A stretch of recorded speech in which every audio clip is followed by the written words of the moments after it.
तो हेलो और welcome back guys, स्वागत है आपका फिर से हमारे एरा एनिमेशन चैनल पर। और आज की इस वीडियो में हम वन पंच मैन के सीजन 3 के एपिसोड नंबर 8 को देखेंगे। इसके बाकी के एपिसोड के लिंक आपको डिस्क्रिप्शन में मिल जाएगी। तो बिना किसी देरी के जानता है कहानी को एपिसोड नंबर 8 के साथ। तो एपिसोड 8 स्टार्ट होता है फ्लैशी फ्लैश से, जो कि चाइल्ड लेबर के जीपीएस ट्रैकर के बारे में सोच रहा होता है। और फिर आगे बढ़ने पर कुछ मॉन्स्टर फ्लैश से बोलते हैं कि तुम ही होना वो सुपर फास्ट हीरो। और हम लोग देखते हैं कि फ्लैशी फ्लैश उन सबको एक ही बारी में खत्म कर देता है। और फिर फ्लैश के आगे बढ़ने पर फ्लैश को टेम्पेस्ट विंड और हेल फायर फ्लेम मिलते हैं। और फ्लैश इन दोनों को देखते ही अपनी स्पीड से उन पर अटैक कर देता है। और वे दोनों फ्लैश के अटैक से बच जाते हैं। और वे फ्लैश से बोलते हैं कि फाइनल 44 एक्सीडेंट के पीछे तुम ही थे ना। पर तभी हम लोग देखते हैं कि फ्लैश उन पर अटैक कर देता है, पर ये लोग फ्लैश के अटैक को काफी अच्छे से डॉज कर रहे थे। और फिर मॉन्स्टर के अटैक से बचने के लिए फ्लैश ऊपर की ओर जंप मारता है। और तभी फ्लैश के ऊपर कुछ व्हाइट कलर के सफेद तार आ जाते हैं। और फ्लैश इस चीज से काफी ज्यादा मुश्किल से बचता है। और ये टेम्पेस्ट विंड ने करा था। और फिर फ्लैश उनसे दूर जाकर अपनी पोजीशन लेता है। और वे लोग फ्लैश को देखकर सोचते हैं कि फ्लैश एक कीड़े की तरह लग रहा है जिसका पीछा आग और हवा कर रहे हैं। अब फ्लैश काफी स्पीड से उन पर अटैक करता है, पर वे लोग अपनी स्वॉर्ड की मदद से फ्लैश के अटैक को रोक लेते हैं। और वे लोग भी ये बात नोटिस करते हैं कि फ्लैश काफी तेज था। और फिर टेम्पेस्ट विंड फ्लैश से कहता है कि ये जगह काफी छोटी है। और टेम्पेस्ट विंड के ऐसा बोलते ही नीचे की जमीन गिर जाती है। और ये लोग नीचे किसी बड़ी सी जगह पे गिर रहे होते हैं। और अब ये दोनों फ्लैश से दोबारा से लड़ने लगते हैं, पर हम देखते हैं कि फ्लैश इनके अटैक को आसानी से डॉज कर देता है। फिर बाद में टेम्पेस्ट विंड फ्लैश से बोलता है कि ये देखो हम उस जगह पे आ गए जहाँ पे हम लड़ सकते हैं। और तुम्हें मारने वाले का नाम है गोल्डन 37। और फिर लोग काफी तेजी से फ्लैश पे अटैक करते हैं। और फ्लैश भी इनके अटैक का जवाब काफी अच्छे से दे रहा होता है। और हाँ, इस एपिसोड में इन्होंने ज्यादा एनिमेशन करी है।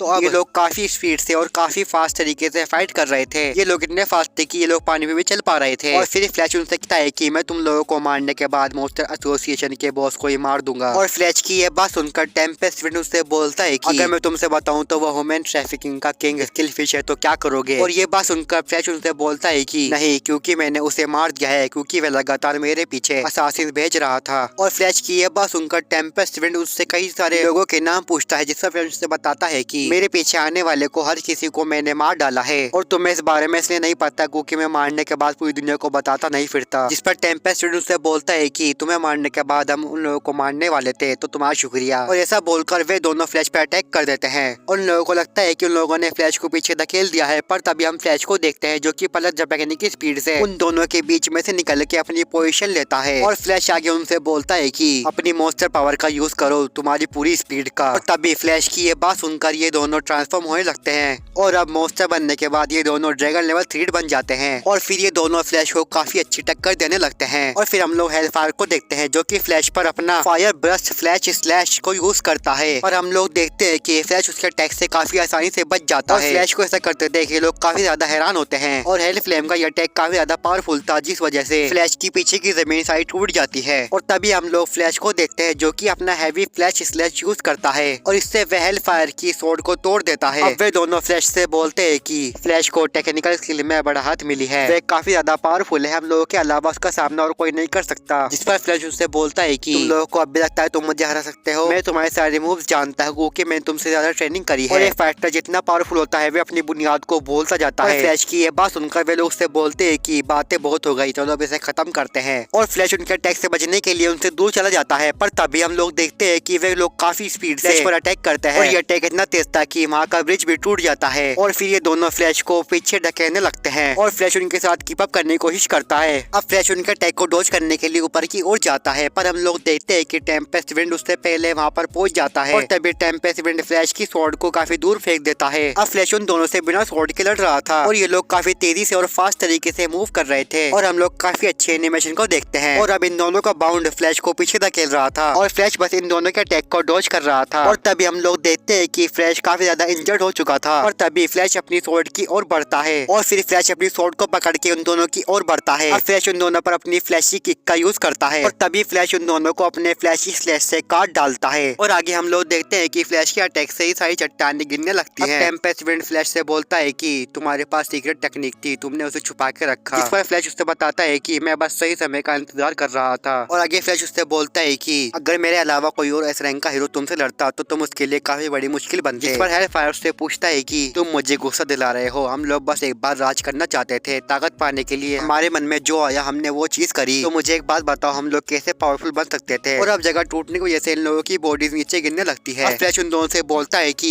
अपनी पूरी ट्रेनिंग से। और फिर हम लोग बाद का सीन देखते हैं जहाँ पर फ्लैश नोटिस करता है कि उसका लोकेशन ट्रैकर खो गया है। और फिर अगले सीन में हम लोग चाइल्ड एम्बर को देखते हैं जो कि ये बात नोटिस करता है कि फ्लैश एक जगह रुक गया है और वह सोचता है कि फ्लैश अपना ध्यान रख सकता है और वह इस बात को सोच के आगे बढ़ जाता है। और हम लोग देखते हैं कि चाइल्ड एम्बर के पास कोई भी मॉन्स्टर आ नहीं पा रहा था क्योंकि चाइल्ड एम्बर के गैजेट उसे पहले ही खत्म कर रहे थे। और आगे बढ़ने पर चाइल्ड एम्बर को मेटाकिनाइट की बॉडी मिलती है और इस बॉडी को देखकर चाइल्ड एम्बर सोचता है कि मेटाकिनाइट का एहसास शायद से किंग ओरोची ने करा है, मैं उससे नहीं मिलना चाहता। और फिर चाइल्ड एम्पर मेटाकिनाइट की बॉडी से डाटा निकालने लगता है और मेटाकिनाइट की बॉडी का एहसास देखकर चाइल्ड एम्पर सोचता है कि इसी कुछ पार्ट सब भी ठीक है, शायद किसी ने इसे जोड़ने की कोशिश करी है। अगर इन लोगों के पास ऐसा मॉन्स्टर हुआ जो चीजों में माहिर हो तो हमारे लिए काफी बड़ी मुसीबत बन सकती है। और अब चाइल्ड एम्पर को मेटाकिनाइट की बॉडी से डाटा मिल जाता है जहाँ पर उसे वगानमा की लोकेशन का पता चल जाता है। और फिर चाइल्ड एम्पर के आगे बढ़ने पर उसे एक डीमन मिलता है और इस डीमन का नाम फियोनिक्स मैन था और ये मॉन्स्टर एक डीमन लेवल 3 था। और वह चाइल्ड एम्पर से बोलता है कि मैं काफी पावरफुल हूँ, मैं एक दिन किंग ओरोची की पोजीशन ले लूंगा और मैं तुम्हें एक ही वार में खत्म कर दूंगा। ऐसा बोल के वह मॉन्स्टर पीक अटैक का यूज करता है पर हम लोग देखते हैं कि चाइल्ड एम्पर अपने गैजेट का यूज करके उससे बच जाता है और फिर चाइल्ड एम्पर काफी आसानी से उस मॉन्स्टर को मार डालता है। और फिर हम लोग वगानमा का सीन देखते हैं जहाँ पर उसके मुंह पर एक मेंढक चिपक जाता है और जो मॉन्स्टर वगानमा का पहरा दे रहे थे वे सारे मॉन्स्टर एक धुएं की वजह से बेहोश हो जाते हैं। और हम लोग देखते हैं कि ये सब चाइल्ड एम्पर ने करा था।